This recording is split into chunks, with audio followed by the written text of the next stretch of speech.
देवरिया जनपद के सलेमपुर में भाजपा के अल्पसंख्यक के राष्ट्रीय अध्यक्ष जमाल सिद्दीकी ने प्रेस कॉन्फ्रेंस कर गिनाई अपनी सरकार की उपलब्धियां।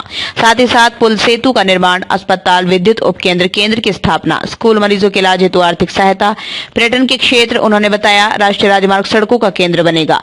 सलेमपुर वित्तीय वर्ष 2019-20 से अब तक लोकसभा क्षेत्र सलेमपुर के अंतर्गत कराए गए कार्यों का रिपोर्ट दिया, जिसमें जनपद बलिया सरयू नदी तट के कार्य हैं। हम नौजवानों को, हमारे आने वाली पीढ़ी को ये बताया कि हमें राजधर्म का पालन करना है। राजधर्म में हमें मर्यादा के साथ जो हमारे साथी है, जो हमारे देशवासी है, उनके साथ व्यवहार करना है। हमें सत्ता में आने के बाद सबको साथ लेकर चलना है। आप अगर संस्कृति के इतिहास में जाएंगे तो माननीय प्रधानमंत्री जी ने जो हमारा अपना योगा था, आप देखेंगे योगा देश को बहुत कुछ दिया है। चाहे भारतीय संस्कृति की बात हो, चाहे राजनीति की बात हो, चाहे शिक्षा का विषय हो, रोजगार का विषय हो, स्वास्थ्य का विषय हो, किसी भी विषय में आप जाएंगे तो प्रधानमंत्री जी के अनगिनत काम है। उन कामों को एक प्रेस वार्ता में मैं शायद बता नहीं सकता, समय कम पड़ जाएगा। अगर प्रधानमंत्री जी के कामों को बताना पड़े तो एक सीरीज चलाना पड़ेगा, पर मैं कुछ बातों को आपके समक्ष उल्लेख करना चाहूंगा। माननीय प्रधानमंत्री जी ने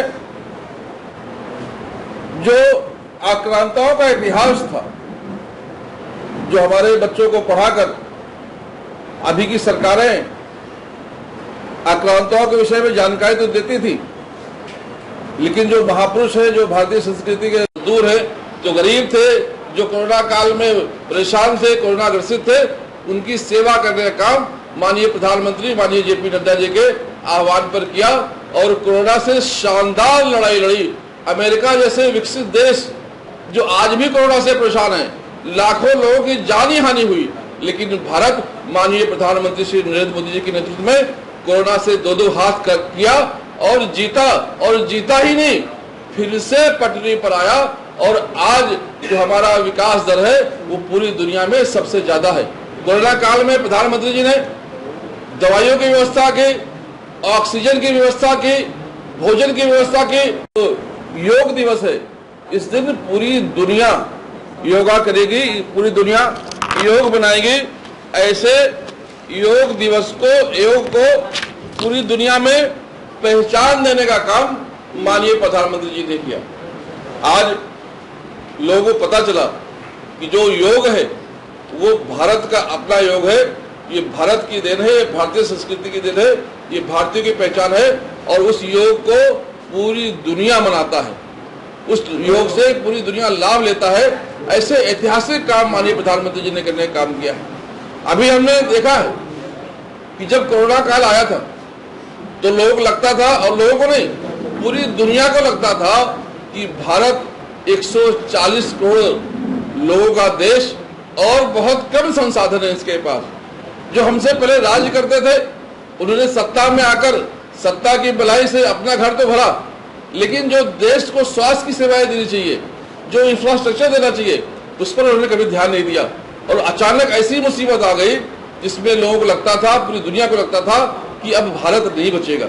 लेकिन मैं धन्यवाद दूंगा माननीय प्रधानमंत्री मोदी जी को, उनके नेतृत्व को, कि योग में उस वक्त जो निकले वो बाहर कोरोना काल में लगातार देशवासियों से संवाद करते रहे। और माननीय प्रधानमंत्री जी की लोकप्रियता देखिए कि जब जब आह्वान, जो आह्वान किया प्रधानमंत्री जी ने, लोगों ने उनके आह्वान पर बात को मानकर उसी तरह से काम किया। और पूरी कोरोना काल में प्रधानमंत्री जी ने लोगों को मदद पहुंचाने का काम किया। और मदद ही नहीं, भारतीय जनता पार्टी ने अपने कार्यकर्ताओं को, और हम भारतीय जनता पार्टी कार्यकर्ता जिनका मानना है कि पहले देश फिर पार्टी फिर हम, अपनी जान की परवाह न करते हुए पूरे कोरोना काल में उनको खेत में जाना पड़ता है, बहुत तकलीफ होती है। पहली बार इज्जत घर बनाकर देने का काम अगर किसी ने किया है तो माननीय प्रधानमंत्री जी ने, श्री नरेंद्र मोदी जी ने किया है। हम उनको नमन करते हैं, हम उनका बार बार धन्यवाद करते हैं। माननीय प्रधानमंत्री जी ने हर दिशा में काम करने का काम किया। आप देखेंगे तो व्यापारियों को भी प्रधानमंत्री जी ने बढ़ावा देने का काम किया। एक देश एक ट्रस्ट के माध्यम से माननीय प्रधानमंत्री जी ने उस दीवार को भी गिराकर वहां से धारा 370 हटाने का काम किया। आज कश्मीर में लोगों के पास रोजगार मिल रहा है। जिन हाथों में पत्थर हुआ करते थे, आज उन हाथों में कागज, कलम, किताब और लोगों के रोजगार के पेपर होते हैं। वहां के लोग रोजगार में लग गए हैं। आज अगर देखेंगे तो धारा 370 हटने के बाद जो वहां कश्मीर वासी थे, और नो डाउट अधिकतर वहां के कश्मीर वासी मुस्लिम थे, उनको आरक्षण मिलने का काम हुआ है।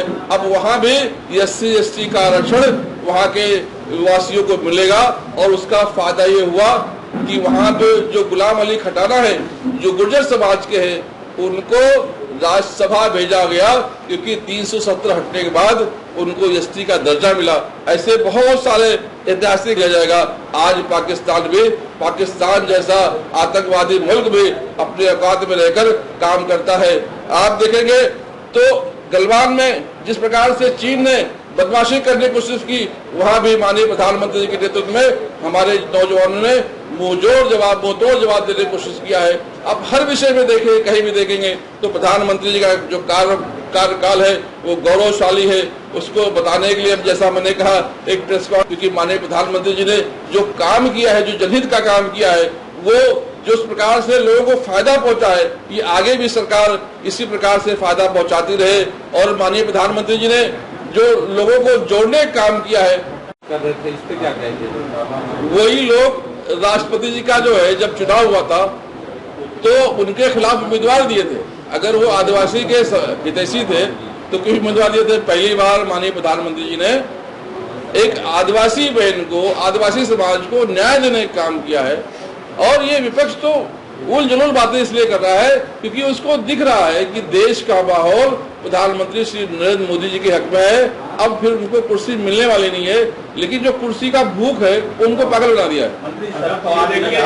एक बड़ा सवाल है, देखिए जी, ये बताइए, आप राष्ट्रीय अध्यक्ष हैं, 9 साल में योजनाओं का लाभ तो सभी लोगों को मिला है, समान रूप से मिला है, उसमें अल्पसंख्यक भी आते हैं, लेकिन जितनी सीटें हैं जहां अल्पसंख्यक बहुल क्षेत्र है, वहां बीजेपी काफी पीछे है। उसको आप 2024 में कैसे कन्वर्ट करेंगे और आपकी क्या रणनीति है और किस मुद्दे पर आप चुनाव लड़ेंगे? मुझे खुशी इस बात की कि इस प्रदेश में जो अभी चुनाव हुआ था स्थानीय निकाय का, उसमें माननीय योगी जी के नेतृत्व में 900 से अधिक अल्पसंख्यक भाइयों को टिकट मिला। उसमें से 300 से अधिक भाई हमारे जीत कर आए। और ये कई सारे नगर पालिकाएं ऐसी हैं, जो नगर पंचायतें ऐसी हैं जहां पे अल्पसंख्यक बहुल क्षेत्र था, जहां हमारे बहुसंख्यक भाई को टिकट मिला था, वहां भी जीत कर गए हैं। माननीय प्रधानमंत्री श्री नरेंद्र मोदी जी ने, माननीय योगी जी ने जो डिलीवरी दी है, जो भयमुक्त शासन दिया है, जो गुंडा मुक्त शासन दिया है, जो सबको योजनाओं का लाभ दिया है, इससे सबसे ज्यादा अगर खुश कोई प्रदेश में है, सबसे ज्यादा खुश अगर कोई देश में है तो वो मुस्लिम समाज है। क्योंकि लोग उसका वोट तो लेते थे, वो तो कहते थे तुम्हारी पार्टी है, लेकिन पार्टी में उसकी कोई भागीदारी नहीं होती थी, योजनाओं का लाभ नहीं मिलता था।